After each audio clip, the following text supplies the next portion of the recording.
Hey comic fans, Dave here at Ground Zero. It's the last Wednesday in October. It's time for your weekly look at what's new on the shelves at your favorite local comic book store.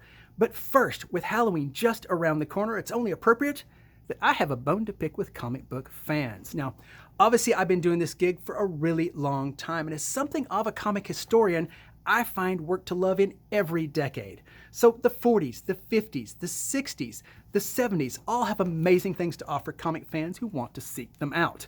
But occasionally I get asked, hey Dave, what is your favorite decade? What gives you the biggest warm and fuzzies? Well, that answer pretty unquestionably is the 1980s. Now, you know the 1980s, the decade that saw the release of two of the most seminal watershed works in comic history, Dark Knight Returns and Watchmen.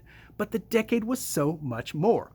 You see, this was the decade that really the direct market first got firmly established, and this allowed for the rise of a lot of new indie publishers. I'm talking Comico, Eclipse, First, Dark Horse, and so many more. Now, these publishers attracted a brand new generation of comic creators, and they set about rewriting the rules of what comics should be. This was how we got books like Alan Moore's seminal and amazing run on Swamp Thing. This is how we got Walt Simonson revamping and re-energizing Thor for a new generation. This is how we got Howard Chaykin's innovative American Flag published by First Comics, who also published Steve Rude and Mike Barron's Nexus, all really great works, as was one of my favorite creators, Matt Wagner, who had a double shot in the 80s of both Grendel and Mage. Now, obviously, these were great works, and it was an exciting time to be into comics, because these indie publishers gave a kick in the pants to the big two. Marvel and DC upped their game considerably. How else could we have gotten Frank Miller being allowed free rein to revamp and redefine Batman for future generations to come, making changes to the mythos that reverberate to this day? How else would we have had DC publish V for Vendetta, Alan Moore's very British comic? Couldn't have happened in any other decade. It was so exciting walking into a comic shop in the 1980s. This was the decade that Newsweek and Spin Magazine and Rolling Stone all wrote articles on how innovative the comic industry had become, attracting a lot of hipper and younger, more intelligent comic readers to the fold. In fact, this was the decade as a guy, you could tell a girl that, hey, I do read comics, and the chances were only, 2 out of 3 that she would drop you right on the spot. This was a vast improvement, people. Trust me on that one. So how does that relate to today? Because if the comics were so great in the 80s, what about the comics of today? Well, frankly, I gotta say, they're a lot better. As good as the comics were in the 1980s, they are phenomenally good today. We've got people like Donny Cates, Matthew Rosenberg, Jeff Lemire, Mark Russell, all doing outstanding work. It is the best time that I have ever seen to walk into your local comic shop. So what am I seeing most days? Not people at the new comic rack, but rather with smartphones in hand at the back issue bins, all looking at Go Collecting, Key Collector, and all those sorts of things, going, oh my God, turns out Frogman's going to be in a crowd scene in the next Disney Plus animated series, The Young Adventures of Groot, My Life as a Twig. I must seek out the first appearance of Frogman, which, by the way, is this one, a Marvel team-up. And honestly, this is how far I had to dig, people. I was looking for the most absurd first appearance I could find. I went through Stiltman, didn't have it. The Ringer. I didn't have a first appearance of The Ringer. Somebody already bought it. Come on, people. Nobody cares about The Ringer. And truly, nobody cares about Frogman. But they will after this video or after Disney decides to throw him somewhere in some minor role. So that's what we have become.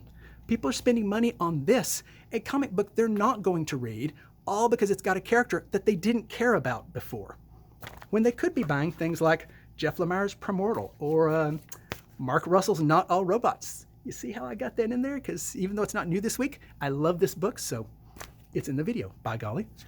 We get the comic industry we deserve. If you'll remember, back in the 1990s, somebody published a foil-enhanced cover and everybody went nuts. So what do we get? A whole decade of this kind of stuff.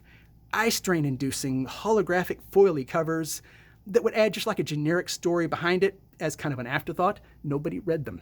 But they did double bag them because, come on, these were all going to be worth a ton of money. So you think the industry's not paying attention? You love first appearances and Key Collector and all this kind of stuff is driving the game? Well, yes, the big publishers do pay attention. That's why we get things like this. You get the comic industry you deserve, people.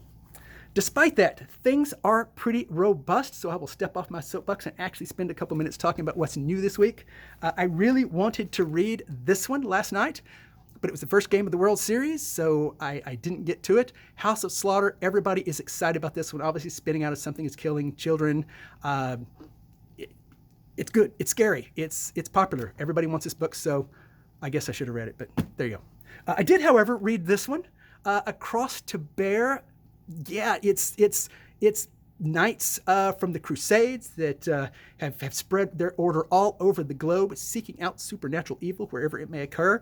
And in this particular instance, they have spread to America, pursuing Jack the Ripper from Whitechapel into the Old West. And they're going to track him down and give him his due. At least we hope they're going to give him his due. Either way, from Aftershock, Cross to Bear. Aftershock is one of those publishers doing a lot of really cool work these days. As is obviously Image. We all know Image is doing great work. This was supposed to be out last week. This is Nita Hawe's Nightmare blog. I was kind of excited about this one, and it did not disappoint. It's a really dark, almost documentary feeling horror tale, kind of set in the Baltimore of The Wire. Spinning out to some degree from Philadelphia. Either way, if you like really realistic horror type comics, this is a pretty good one to take a chance on. I liked it, so you should give it a try as well. Meanwhile, Michael says you should buy this one, Harbinger. He said he has not been this excited about a Valiant book in a good while. He was really enthused with this one and thinks you should be too. And not only that, we get both Harbinger and Exo Man of War. This is the first time we have had more than one Valiant book in a single week in I don't know how long. I think it was pre-pandemic. So welcome back, Valiant. Good to see you. Starting to publish multiple books again. And Michael says Harbinger. That is his book of the week. Meanwhile, I'm going to say Echolands, because I keep pumping this book because I absolutely adore the art. J.H. Williams Jr., he's doing fantastic work in this. I did say it was maybe a little bit on the generic side as far as fantasy tales go. No longer. They took a turn that I did not expect in this one, so it is no longer generic at all. It's weird, and hey, beautiful art, weird comic. I'm in, people. So it's here this week.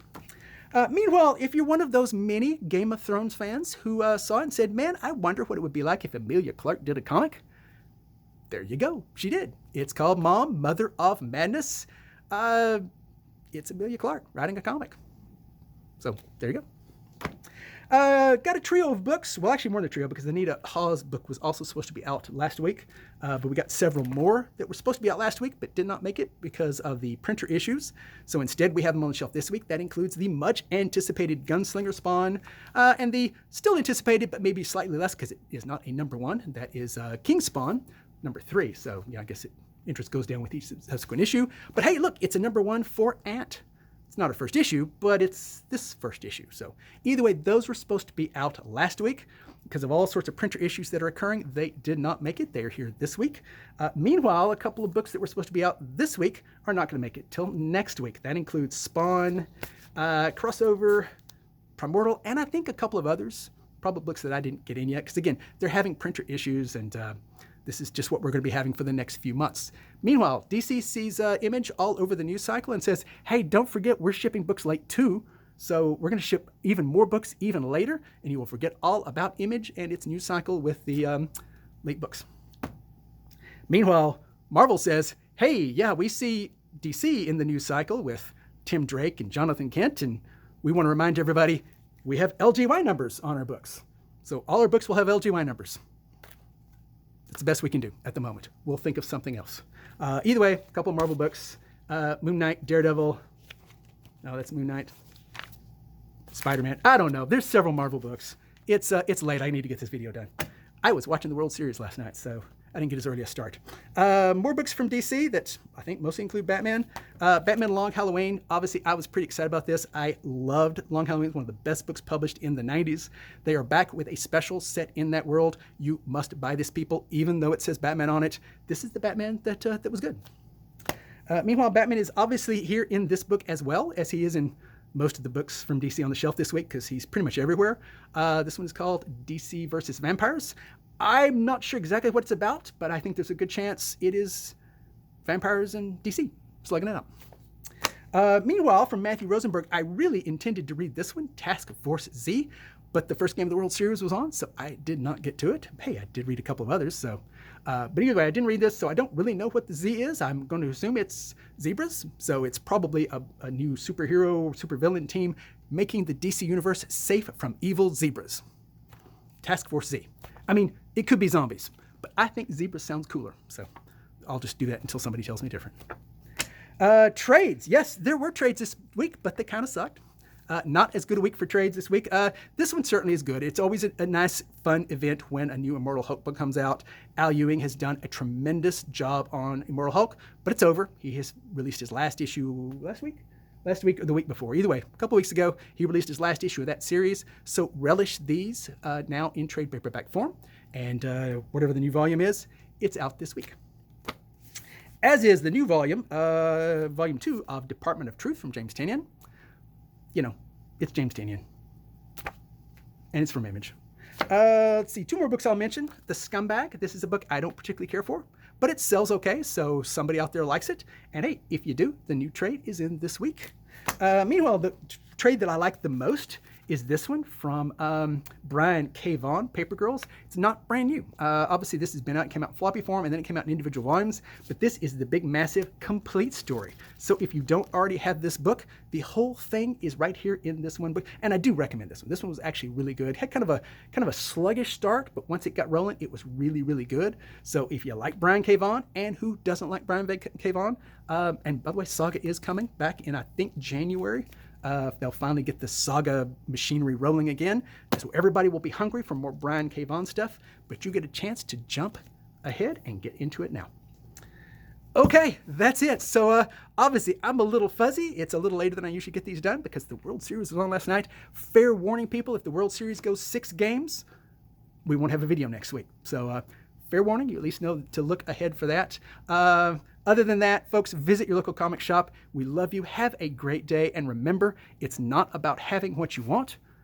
It's about wanting what you have. Take care, people.